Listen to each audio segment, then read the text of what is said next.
साहेब भेटू.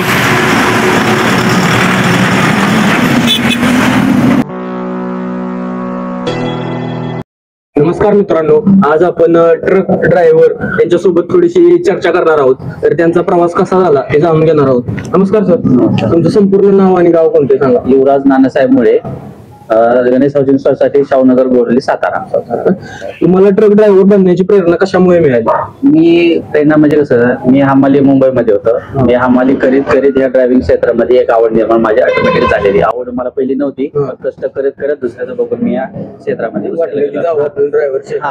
दुसऱ्याचं बघून या क्षेत्रामध्ये हमाली करून किन्नरकी करून या क्षेत्रामध्ये पडलो.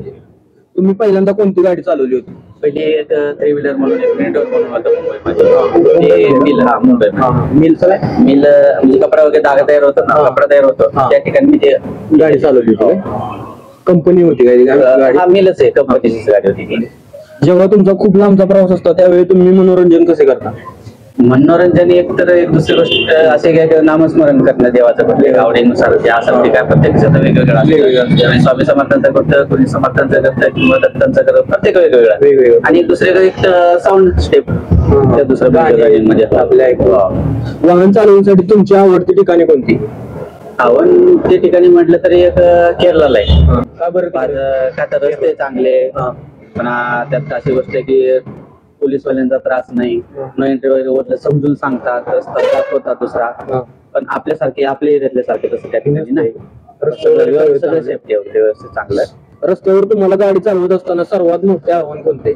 हे प्रत्येक रस्त्याने चालत असताना त्या आजकाल हे 4 व्हीलर म्हटलं, 2 व्हीलर म्हटलं, जिथं जागा भेटेल थोडी शॉर्टकट मध्ये तिथं घुसतात. त्यामुळं आपल्याला ड्रायव्हर चालकाला चारही बाजूचे मागं पुढं वरी खाली मागं सगळं चारी बाजूला लक्ष द्यावं लागतेच. म्हणजे नजरहाटी दुर्घटना घटना हे सगळं आहेच, त्यात विशेष नाही. ड्रायव्हिंग करताना तुम्हाला कधी ऍक्सिडेंटचा अनुभव आलाय का? आलेला तो आहे, पण काही चुकी कशा असतात, आता छोटे करून जातो आणि आपली काही चुकी नसल्या मोठ्या गाडीची तरी कुठेतरी घुसतो. ज्या ठिकाणी ओव्हरटेक होत नाही त्या ठिकाणी ओव्हरटेक मारतात, नाही झाली तर किती टोकतात, दुसरं टोकतात. कारण विनाकारण आपल्याला आठवावं लागतं त्या ठिकाणी. ती म्हणतात ना, बारका करतो मोठे चांगले ठेवतात असे म्हणायचं. ही सध्या आता परिस्थिती जास्त प्रमाण वाढली. चूक नसली तरी पण ती आपल्या मोठ्या गाडीचे चांगलं ठरतात. कुणी पण जर आलं तर ते मोठ्या गाडीलाच दोषी धरतात. चुकी असते बारकेची, मोठ्याला दोषी धरतात. तुम्ही सुरू केल्यापासून ड्रायव्हिंग ते आतापर्यंत कसा बदल झालाय? बदल खूप तंत्रज्ञान बदल झाला. पहिले ऑइल ब्रेक होते, आता इयर ब्रेक झाल्यानंतर इयर ब्रेक होते पहिले, पण प्रमाणात कमी होते. पहिले 16, 12, 10 अशा गाड्या, छोट्या गाड्या 6-8 गाड्या होत्या. आता त्या मिळत नाहीत गाड्या. ही गाडी, एस गाडी, जुन्या गाड्या. आता हे सगळं हायड्रोलिक बॉटल फिरवणारे झाले. सगळं पॉवर स्टेअरिंग पहिल्यांदा पण नव्हतं. पहिल्यांदा नव्हते, पहिले करून घेत होते. काय पहिले नव्हतेच म्हणायचे. माझ्या माहितीत जेव्हा चालू केलं 99 पासून मी 96 पासून माझी ड्रायव्हिंग आहे. 96 पासून ह्या क्षेत्रात केंद्र मी आलो. 2001 ला मी लायसन काढलं. आता तुमच्याकडे कोणतं लायसन आहे? सगळे 2 व्हीलरचं आहे, सगळं पूर्ण हेवी आहे. सगळं हेवी पीबस पॅसेंजर बसचं पण आहे. बॅच आपली गाडी कोणती आता? आपल्याकडे 18-16 आहे. 18-16. इलेक्ट्रिक किंवा सेल्फ ड्रायव्हिंग ट्रक सारख्या नवीन तंत्रज्ञानाबद्दल तुमचे काय मत आहे? नवीन तंत्रज्ञान आले आता, सगळे इलेक्ट्रिक आले. काही लोकांसाठी काही चांगले, काही लोकांसाठी काही, ज्याची प्रत्येकाची आवड वेगवेगळी असते. आता मला कसं जी पहिल्या जुनच आहे ती जे आहे रेग्युलर ते चालवत होती. इलेक्ट्रिक वाल्याचं संबंध थोडा आता आला. BS6 मध्ये गाडी, BS6 मध्ये आहे.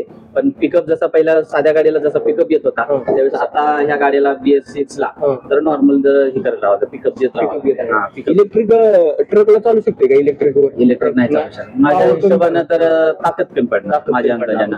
जी पहिली ह्या गाडीला जशी डिझेलला जशी ताकद भेटली तशी CNG, PNG, LPG इलेक्ट्रिकल नाही. थोडा प्रॉब्लेम मला असं वाटतं. असं मला वाटतं. पॉवर तरी राहणार, कारण की बोजाला असतो. ट्रक ड्रायव्हर या क्षेत्रात जो कोणी येण्याचा विचार करत आहे त्यांच्यासाठी तुमचा सल्ला काय असेल? माझा सल्ला असा जे आहे की जे दारू पिणारे, व्यसन करणाऱ्यासाठी हा योग्य धंदा नाही. जो येणार आहे निर्व्यसनी माणसानेच हा धंदा केला पाहिजे, व्यवसाय केला पाहिजे. आता हा न करणारा व्यवसाय चांगला आहे. निर्व्यसनी माणसासाठी हा खूप चांगला आहे. तुम्ही रस्त्यावर पाहिलेली सर्वात मजेदार आणि विचित्र गोष्ट कोणती आहे? म्हटलं की हा खाला ऍक्सिडेंट खूप डेंजर ऍक्सिडेंट असतात. चुकी करतात दुसरे, स्वतः त्याच्याकडून बी चुकी होऊ शकते. असं मी माहित नाही की दुसरी चुकी करतात सगळे, असं काही नाही.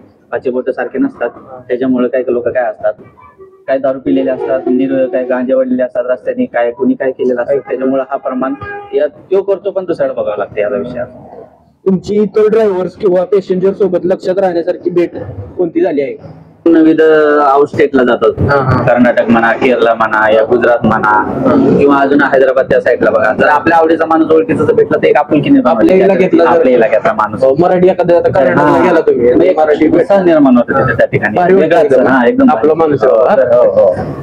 ट्रक ड्रायव्हर बद्दल लोकांचा गैरसमज काय आहे? ड्रायव्हर मुळे लोकांचा गैरसमज म्हणजे कसं, आता कोणी म्हणते ड्रायव्हर, आता कसं मी काय म्हटलं की काही दारू पितात, निर्व्यसनी आहेत ती चांगली म्हणायचं, व्यसनी आहेत तर मग ते ह्याच्यामधून मतभेद निर्माण झाला हो सगळ्या पब्लिक जनतेचा सगळ्या. हा, जो बी करून आता लोक म्हणतात ड्रायव्हरला मुलगी नाही द्यायच्या, का नाही द्यायच्या. व्यवसाय हा तो चांगला, पण निर्व्यसनी पाहिजे. निर्व्यसनी असला तर व्यवसाय चांगला करू शकतो, काय हरकत नाही. ट्रक ड्रायव्हर रस्त्यावर एकमेकांना कसा आधार देतात? आता देतात तरी आता आउटसाईड स्टेटला त्यांना मदत देणारा तिथले पण स्थानिक असतात, काय असं नाही सगळे सारखे नसतात. पण कसं आपल्या ओळखीचा जर असला किंवा आपल्या इथली गाडी असली दिसला त्या प्रॉब्लेम आहे का विचारल्याशिवाय पुढे जातच नाहीत लोक. हा, काय प्रॉब्लेम झालं हेल्प करू शकतो. हा, त्याला जर काही समोरच्या पार्टीचा अर्जंट माल नसेल तर तो एक 15-20 मिनिट अर्धा तास त्याला हेल्प देऊ शकतो. एकटा असेल तर, कंपाऊंड असलं तर मग काही थांबायची गरज नाही. आणि दुसरी गोष्ट, केरला लाईनला चोरी हा प्रकार अजिबात नाही राहिलेला. केरला मँगलोर सिक्युरिटी खूप छान. रस्त्याच्या पट्ट्याच्या साईडला गाडी जर तुम्ही लावून थांबला, रेस्ट जर करायचं म्हटलं तरी तुम्हाला कोणी येऊन तिथं उठवणार नाही. ट्रॅफिक हवालदार तिथले काही बोलणार नाही. फक्त नियमाने तिथं कायद्याने चालतं, कायद्यानेच व्यवस्थित सगळं, आणि ड्रायव्हिंग सगळी व्यवस्थित चालते. धन्यवाद साहेब.